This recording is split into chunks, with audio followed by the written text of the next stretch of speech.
Hi, welcome to today's 2016 Frontier Nursing University Digital Summit, celebrating Nurse Midwifery Week. My name is Diana Jollis. I'm the course coordinator for the DNP project and clinical courses, and I'm thrilled to introduce to you three of our most recent graduates, the first cohort of our companion DNP program, Dr. Sherry Long-Romero, Dr. Cynthia McCullough, and Dr. Tracy Martin Robinson. Today, our goal is to share with you and explore the importance and value of the DNP student across clinical sites, to describe the DNP difference to professionals who are considering coming back for the DNP and to clinical sites who are considering having a DNP student. Today, our recent graduates will share with you 3 case studies of their DNP projects, all occurring within Commission for Accreditation of Birth Center, CABC accredited sites. Without further ado, I introduce Dr. Cynthia McCullough. So the first question is, what is a DNP graduate? So DNP education is a practice focus versus a research focus, which would be the PhD. It focuses on integrating the practice experience to really improve the clinical practice and the outcomes. There's a high level of participation in the ongoing quality improvement, scholarship, and leadership, and it requires an expert level of knowledge in the sciences that improves or changes the healthcare delivery of it. There's the ability to create new practice approaches and care models. There also requires skills in organizational leadership, management, and policy, which then further designs and evaluates the processes, and it really does require competence in the advanced practice leader and faculty roles. The benefits of a DNP student at a birth center are that they can offer 100 direct patient care hours as licensed and certified advanced practice nurses. That might include call, clinic, or round as a volunteer or an employee. They can also offer 225 hours of other clinically scholarship work, like care coordination, interprofessional teamwork, financial management, and also networking opportunities with other professionals. They also give the opportunity for employers to seek out future midwives.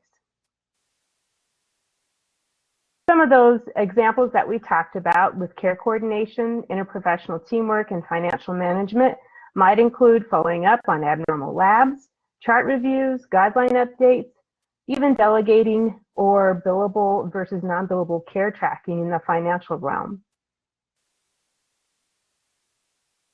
Since students are able to provide direct and non-direct care, there are many financial benefits and gains to having a DNP student. They are licensed and certified and have the ability to use their full skill sets. Let's look at some numbers with an example DNP student on a volunteer basis. Remember that there still may be a need for credentialed providers to be a part of the encounter in some way if they are not contracted with insurers. For example, 100 hours of direct care would yield approximately 300 to 400 appointments, depending on whether you planned for 30 or 15-minute appointment times. Based on a document from the Colorado Department of Health, payer reimbursement of basic family planning and contraceptive services, reimbursement rates were approximately $50 to $227 per service. That leads to a value of $15 to $91 grand. And you can also see that at the bottom with all of the other quality improvement work that increases productivity for credentialed providers while the student is doing that DNP work. Their credentialed providers have more time to see more patients, and that also leads to an increase in value. So the differences and really the importance of quality improvement. So the difference between a DNP prepared nurse practitioner, they really close the gap between the research and really the evidence-based focus. So in 2003, the Institute of Medicine found that all healthcare practitioners, after they've graduated from their programs, really were not thoroughly prepared to provide the high quality and safe care through the implementation and the dissemination of the studies. So if you look onto this little pictograph here, on the right-hand side with the science researcher, which would be the PhD, they conduct all of the basic research and the efficacy studies from there. And the practitioner researcher, which would be a DNP student or graduate, they really do the implementation and the dissemination of those studies. And then they have their own quality improvement programs. So in the middle is where the true effectiveness can really be seen. The DNP student pulls together all of what the PhD students have already prepared for them.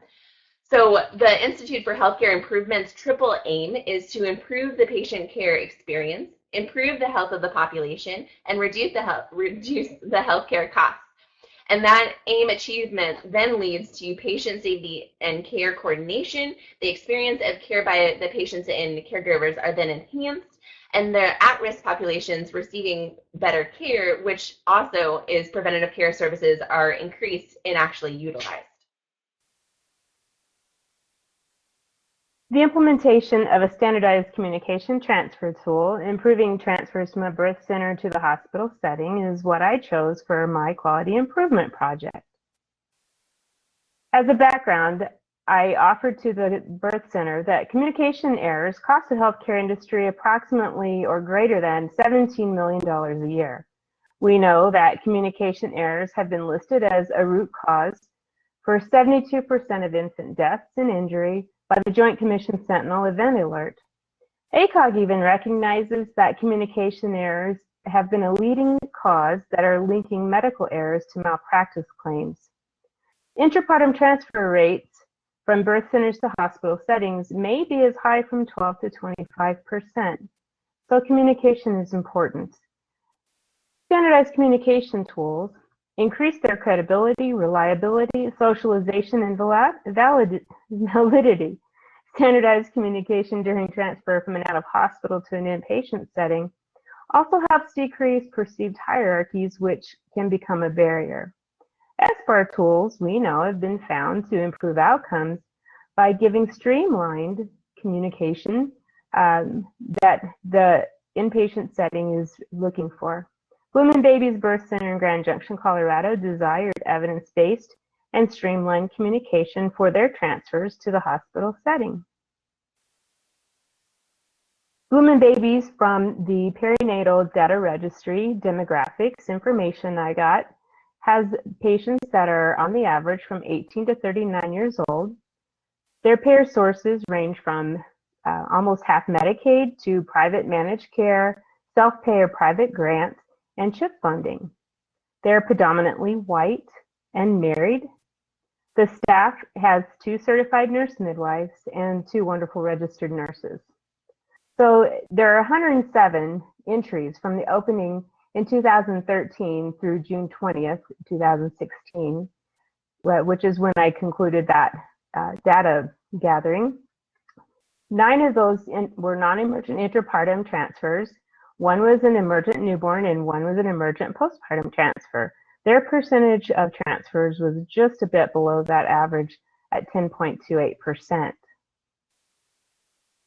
The aim of the Quality Improvement Project was to help them with their transfers by implementing a standardized report tool for 100% of hospital transfers at the Bloom and Babies Birth Center. The planned improvements were that we were going to increase their awareness by giving them the negative impacts of communication errors, positive outcomes from standardized communication tools, and make sure that they are aware of the Home Birth Summit model for the midwife transfer guidelines. Also wanted to make sure that we increase their staff communication skills using simulation training and the SBAR tool. We would co-create and implement a modified standardized transfer communication tool. The measures that we did were in 4 different PDSA cycles, which included pre-surveys, SBAR evaluation, debriefing of their scores, and simulation, utilizing all the regulatory agency requirements. I gave that to them in literature presentation and a review of the guidelines. Then they co-created their own tool, and we started data collection and assessment. We continue that data collection after implementation of the tool.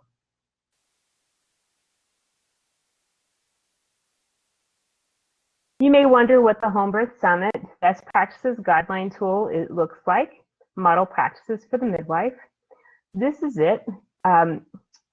This is what I used with a 5-point Likert scale to evaluate what their pre-knowledge base was and then their post-implementation knowledge was. And in the different questions that they had, we were just making sure that in the prenatal period or antenatal period, they were giving the midwife was giving patients the proper information so that they would be prepared adequately for transfer in case it happened to the hospital. Here's another part of those questions.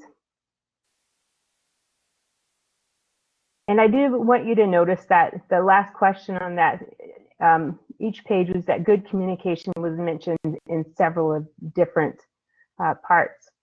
This is the SBAR evaluation tool that we used. It's called the Interprofessional Critical Incident Report Evaluation Tool. It was made by Jacqueline Good in 2010 and validated.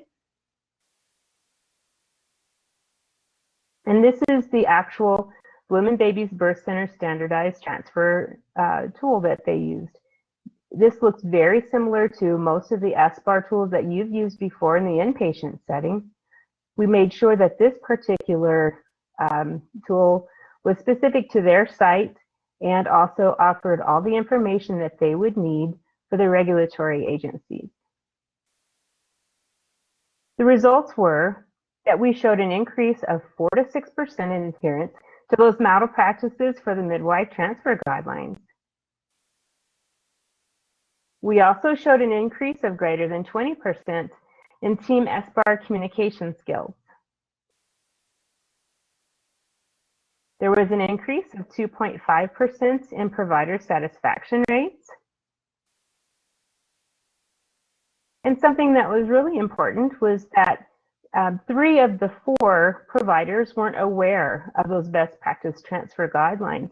Even though they were doing mostly all of the right things all along, they weren't aware of exactly what it was they were supposed to do. So there was a 75% increase in awareness of those guidelines so that they were knowing exactly what they were supposed to follow and prepare their patients for.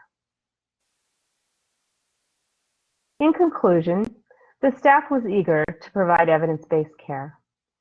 Staff ownership is really what made this, the use of this tool so important and to help them with their commitment to use the tool.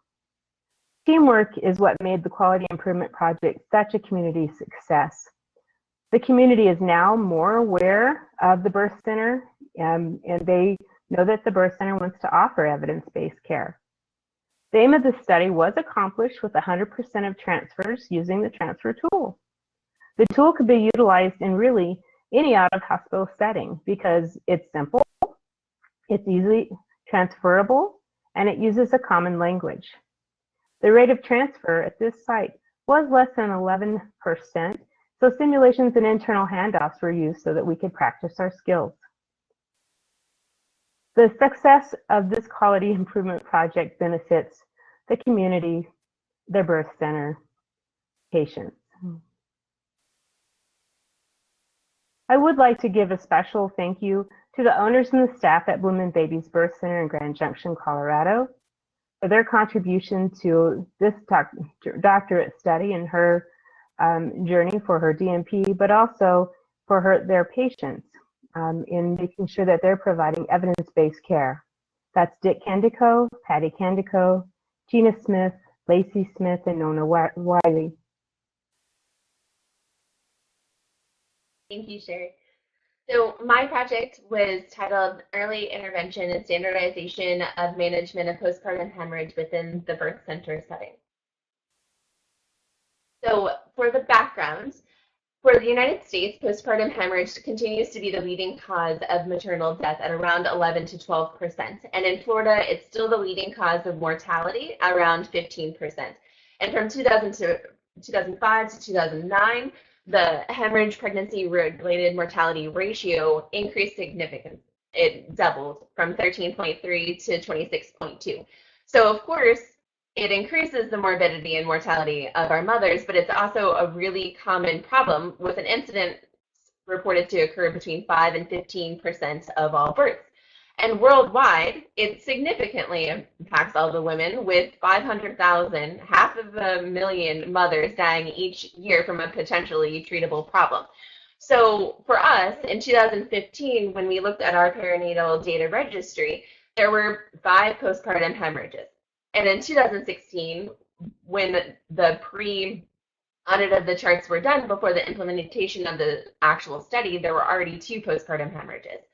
And active management of the 3rd stage of labor only occurred with 5 births in 2015, which was a 4.17% of all the births that occurred.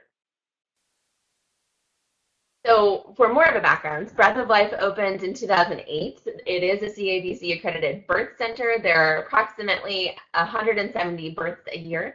There were 3 CNMs, 1 RN, 3 MAs, but it was really a 1 full-time equivalent and 2 quarter full-time equivalents, and 5 birth assistants, to be known as birth BAs throughout.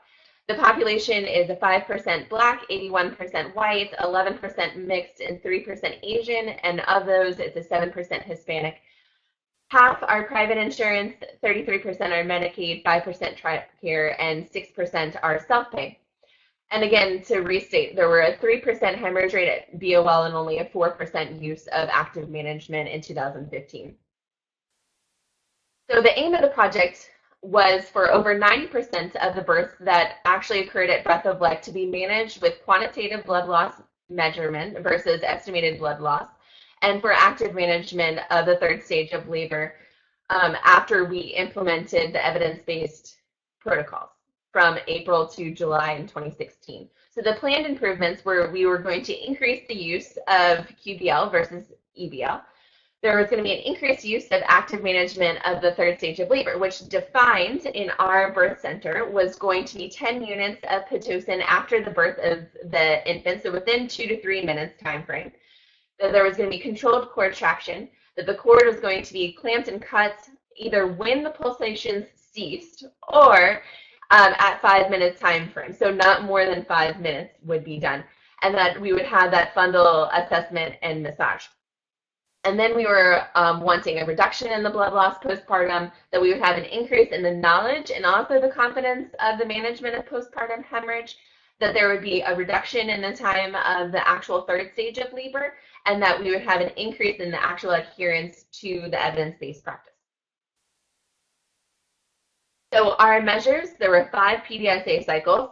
1 and 2 closely corresponded. The first one was the training of the CNMs in QBL and active management, and we rolled that out on a Wednesday. On Friday, there was the training of the birth assistants in QBL, active management, and running postpartum hemorrhage drills. The 3rd and 4th were the application of active management and QBL at each birth and tracking those using run charts. And the 5th one was truly the implementation and the continuation of the adherence to active management and QBL at each birth from that point on. So the results were that we utilized active management at 80% of the births during the intervention, which didn't meet the goal of 90%. However, it is an increase from the pre-intervention of only 4% there. And you can see on there of the time in which it wasn't actually utilized. There were things that occurred in the birth center setting, such as births that occurred prior to the mother actually getting to the birth center, or the client's refusal of Pitocin. So each of these little markers, they have a 0.5 points for each of the adherence to active management there. This one shows the blood loss calculation. So this is pre-intervention over this direction. And so this is all estimated blood loss over here. So the median blood loss from January to April was exactly the same at around 250 milliliters. And adherence to QBL increased to 85%. So there was an 80% increase in using QBL, which did supersede the expectation of 50%. But the run chart showed about the same, and I'll talk a little bit more about that later. There was also, so this is the time of 3rd stage of labor. Here, obviously, was a delay in the delivery of the placenta, but over here you can see more. And there actually was a reduction in the time of third stage from 10 to 8 minutes. It didn't meet the outcome measure of 30%, but it was still a 20% reduction from there. And this is the differences in secondary pain management. So there was thought that for a balancing measure that there was going to be an increase in the use of acetaminophen because most mothers receive ibuprofen postpartum for just the cramping. So that there would be a 30% increase in the use. But what was interesting as even pre-intervention, when you see the utilization of Pitocin, there actually wasn't a secondary increase in there. And when you look at this trend over here, there actually wasn't any increase. For the median, there was no change, but it was just an interesting trend at the end. So for conclusion, to talk a little bit more about how this all broke down within the birth center setting, there pre and post intervention, or even during the intervention timeframe, there was still a 52 to 53% water birth. So with that, it required a lot of training regarding how we were going to still calculate within the birthing tubs and what we would go on from there. So there was a quick drain that occurred immediately after the birth of the infant, and Chuck's pads were collecting the blood loss from there. For also the differences and what the studies said was that active management is going to reduce the blood loss. And what I feel like, and as we know through studies as well, estimating blood loss, there can be a higher number that actually, there can be an overestimation for blood loss at a lower volume, and there can be an underestimation of blood loss at a higher volume. Yes, that I said that correctly. So with that, since there wasn't any time frame between the implementation of quantitative blood loss measurements and active management, there wasn't really a change noted within the blood loss. So that is just something to be noted for potential future studies. So with this, the implementation of active management and QBL were well adapted within the birth center model of care, as we saw through the adherence to 80% of active management at birth and QBL being 85%.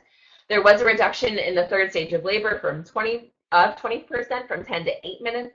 The use of Pitocin did increase from 20 to 80% at each of those births, which does reflect a 60% increase in Pitocin use per birth, or the cost that could be utilized, but it's really only like $1.77, so it really wasn't a budget breaker right there. There was a 95% attendance to all trainings conducted on QBL and active management. It didn't meet the goal of 100%, but most people showed up. They were on vacation. It got made up. And there was no noted increase in provider dissatisfaction, which was a great relief during that entire time. And there was a really low client refusal rate. So overall, I was extremely pleased with the project, and I am so very grateful to Breath of Life for allowing me to come in and I already worked there, but to implement and be willing to do a total game changer. To us, we knew that we needed to have this evidence-based practice, but using the QI model really made it so much easier. So I really just love that the staff was really to take it on and do everything that they wanted to do to make it happen. Thank you, Cindy. My name is Tracy Martin Robinson, and my project was on increasing effective communication to improve birth center to hospital transfers. A little background on what motivated this project was that there was an ineffective communication process during transfers between Nativity Birth Center in the Houston area and a 258-bed hospital, which had a 36-bed LDRP unit. Since an evidence-based protocol for the birth center to hospital transfer process was not in place, I looked at the evidence regarding that topic. I found that many sentinel events occur because of miscommunication during handoffs, and approximately 80% of serious errors happen during shift change or site of care change. There was also a study that showed evidence of a 23% decrease in medical errors when implementing a handoff program. What was found was that using something like SBAR templates and reports during handoffs improved direct communication, satisfaction, and time efficiency on units. The aim of this project was for 60% of providers to demonstrate competency using an evidence-based transfer protocol and report tool package that would essentially increase effective team communication. The overall goal was to increase patient safety, increase patient and provider satisfaction, and ease the transfer process. After completing surveys and questioning providers on what the current issues were surrounding these types of transfers, it was apparent that there were a few areas that needed improvement.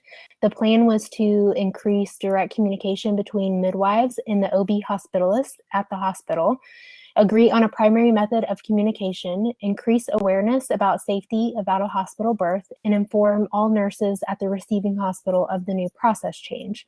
The goal was also to try to change the negative perceptions and attitudes towards out-of-hospital birth and improve accuracy, competency, and technique of SBAR reporting from the CNMs that transfer patients to the hospital. These plans went through 4 PDSA cycles. The first was focused on perfecting that SBAR reporting. The second was utilizing the new protocol correctly. The third was the hospital staff education. And then the fourth was finding balance between all the changes and having that new process on board. Prior to completing the SBAR report drills, scores averaged about 25 on a 30-point scale regarding competency and technique of SBAR report. After completing the SBAR drills, using the custom-made SBAR report tool that I will show you, averages increased to 29 to 30. Accuracy of reporting everything on the report tool increased from 7 to 14 up to 18 to 35. And the total amount of things on the tool was 36. So almost got 100%. And you can see the changes on the graph where implementation started and scores increased. On the second graph there at the bottom, one report is with the tool, one is without. The ones above the orange line are using the tool.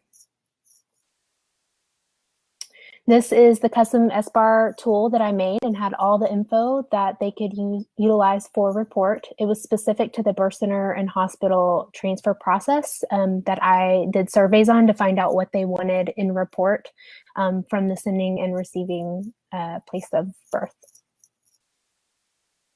When looking at the Home Birth Summit guidelines, a 6-point scale was used to assess compliance, and averages were 3 to 4 prior to intervention and increased to 4 to 6 after intervention. Provider to provider direct communication increased after transfers, and there was more written records and/or information availability provided after implementation of this project. The last point on these scales was low due to an emergency transfer, which was apparent through all of these scores, and that was expected. This is one of the survey tools that I created to evaluate each transfer and quantify the compliance with the Home Birth Summit guidelines that Sherry shared with you earlier. In surveys, it was found that the out-of-hospital or the hospital staff were very unfamiliar with the out-of-hospital birth protocols, safeties, scopes of practice of midwives in that setting, and the perceptions and attitudes varied towards that practice. Prior to giving education to the hospital, averages on a Likert scale were 18 to 20 and increased to about 23 after intervention. Basic knowledge levels on out-of-hospital birth increased from 53% to 88 to 98% after education was complete. I was able to reach 90% of all the hospital staff on this unit, which was way above what I intended. Before this project started, surveys showed that most people perceived transfers as difficult and ineffective. My hope was that this new protocol would not make it more difficult to properly transfer care. And as time went on, scores trended towards showing less difficulty and more effectiveness with birth center to hospital transfers. So the protocol showed to be helping with the process. In conclusion, there was an increase in SBAR reporting accuracy, competency, and technique. There was an increase in compliance with the Home Birth Summit model practices for providers, and there was more open, consistent provider-to-provider communication. The perception of difficulty and effectiveness of communication during transfers became less difficult and more effective. And there was an increase in more positive trend in knowledge, perceptions, attitudes, and awareness of out-of-hospital birth. This project is very easy to recreate and continue. You can apply it to any any type of transfer setting coming from the birth center. So I would like to acknowledge Nativity Birth Center in the Greater Houston area and the Suburb Hospital in the Woodlands, Texas, for their help and support in improving this care for women in the community. Thank you. Thank you. Thanks for sharing your 3 case studies across multiple settings.